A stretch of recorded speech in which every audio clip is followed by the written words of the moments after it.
Bonjour Monsieur le Président et merci d'avoir accepté cet entretien quelques jours après le retrait des États de l'AES de la CEDEAO. Au cours de cet échange, nous allons évoquer certes la sortie du Mali, du Burkina Faso et du Niger de la CEDEAO, mais également nous allons aborder quelques sujets de l'actualité aussi bien au plan national qu'international. Et pour entamer cet entretien exclusif, cette première question, Monsieur le Président, le Burkina Faso, le Mali, comment en sommes-nous arrivés à cette rupture avec notre désormais ancienne communauté? Bonjour, Monsieur Abdoulaye. Merci de l'opportunité, une fois de plus, pour nous de nous adresser au peuple, non seulement nigérien, mais également au peuple de l'Alliance des États du Sahel et aux Africains de façon générale. Je profiterai de cette interview pour avoir une pensée pieuse envers nos martyrs.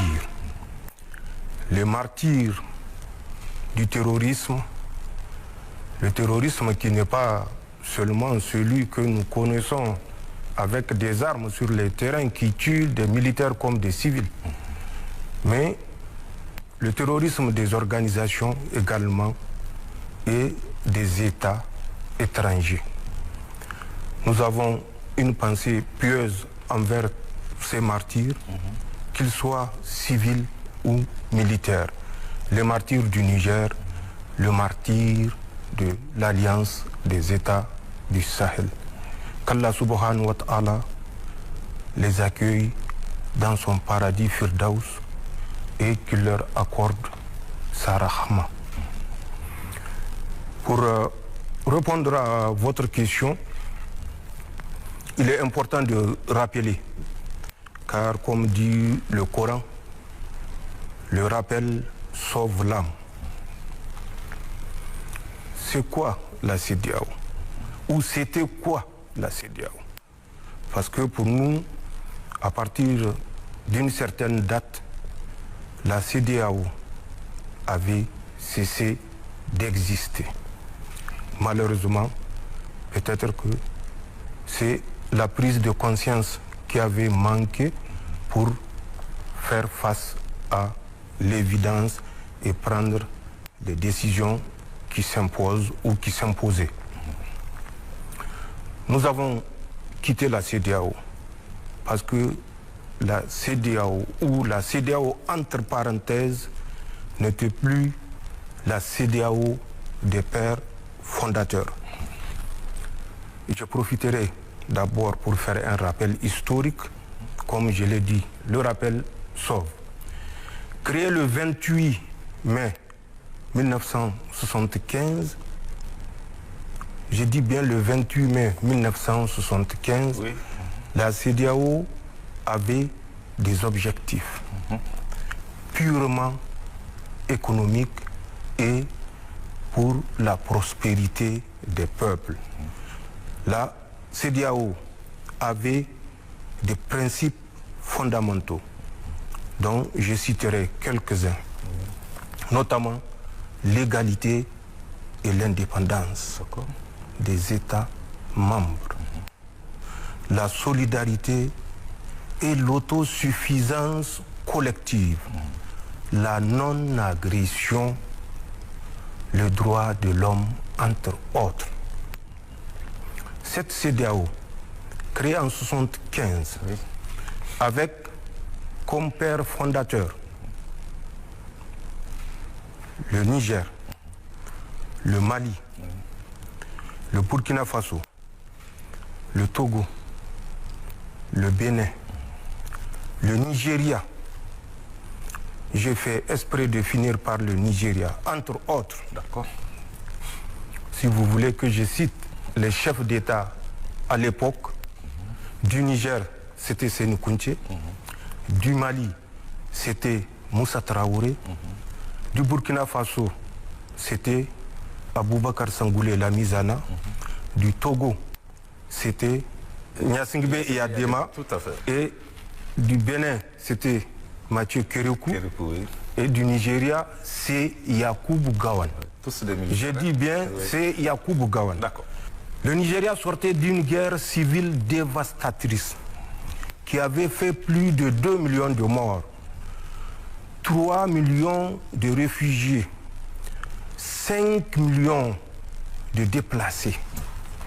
Et c'est dans ce contexte que ses frères, pour aider le Nigeria à se relever, à se réorganiser, à retrouver son unité entre la République biafraise et la République du Nigeria, que ces chefs d'État que j'avais cités ont eu l'idée de créer la CEDEAO avec comme principe ce que je venais de citer et avec comme objectif également fondamental qui est l'économique et la prospérité des peuples. Si les gens ont la mémoire courte, au Niger, nous n'avons pas cette mémoire courte. Je disais, avant de répondre à votre question, il faut faire ce rappel, c'est très important. D'accord. La CEDEAO était pour les peuples à but purement économique. La France, toujours à son habitude, avait utilisé des pays africains, précisément certains pays de la CEDEAO, pour initier une agression, une guerre. Pour répondre exactement à votre question, oui, Monsieur le Président.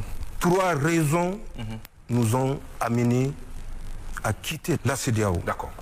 3 raisons. La première raison, elle est sécuritaire. La CEDEAO menaçait le Niger d'une agression militaire, armée. Nous ne pouvons pas permettre, nous ne pouvons pas porter sur notre conscience le poids des massacres des Nigériens. La deuxième raison, elle est morale et éthique. Le peuple nigérien a été dépourvu de tout.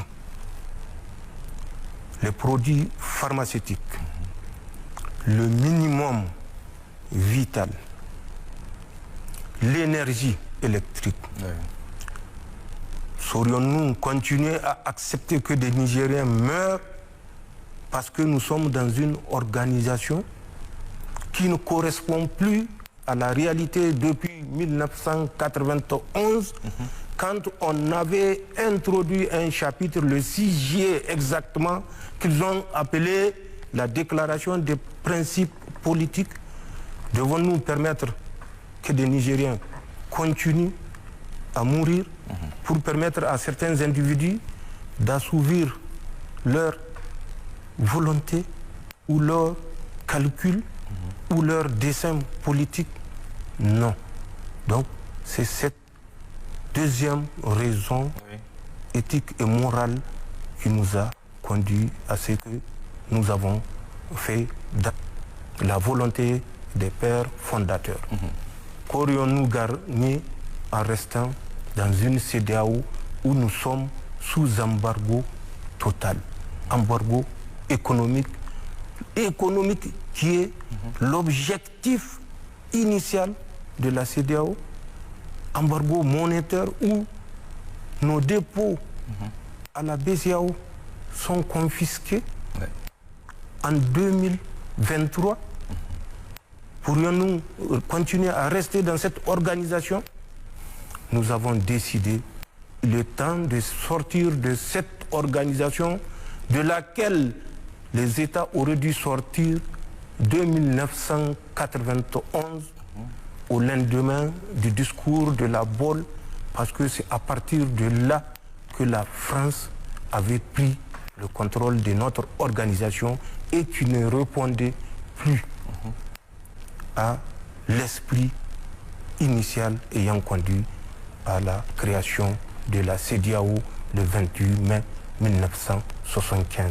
Voilà les trois raisons fondamentales qui nous ont conduit, le pays membre de l'AES, le Burkina Faso, le Mali et le Niger, à sortir de cette organisation pour tracer notre voie et tracer notre destin ensemble avec nos peuples et les Africains et partenaires sincères.